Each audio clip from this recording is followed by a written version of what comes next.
প্রেম করিয়া তোমার শোনে কত দুঃখ সইলাম এই জীবনে। আমার দুঃখ শোনার নাই কোনো দোসর।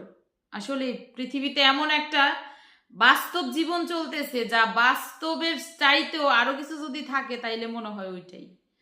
আপনার প্রতি, আমার প্রতি, আমি আপনার প্রতি এই ধরনের কোনো মায়া মহাব্বত এখন বর্তমান যুগে পাওয়া বড়ই মুশকিল।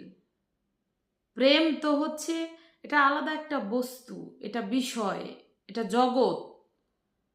হ্যাঁ, তবে বর্তমান যুগে একজন মানুষের পাশে দাঁড়ায় না।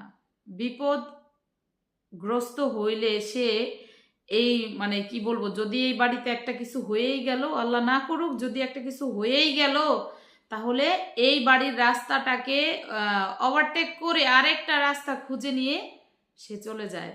তারপরেও মানুষের প্রতি মানুষের কেন জানি দয়া হয় না, মায়া হয় না। মহান আল্লাহ পাক রাব্বুল আলামিন, মাওলা গো, আপনি ক্ষমা করে আমাদের প্রত্যেকটা মনের ভিতরে রহমত দান করেন, মায়া দান করেন। আমিন। এই পৃথিবীটাকে আপনি শান্ত করে দেন। প্রেম করিয়া তোমার শনে যে দাগা লাইগাছে প্রাণে,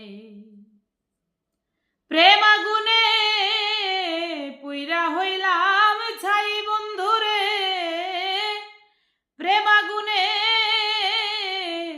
পুইরা হইলাম ছাই প্রাণ বন্ধুরে, আমি তোমার লাইগায় আপন করলাম পর। আরে বুইলা গেছো দেওয়া কথা, অন্তরে জ্বালাইয়া চিতা, আমার দুঃখ শুনা নাই কোনো দোষ প্রাণ বন্ধুরে, আমি তোমার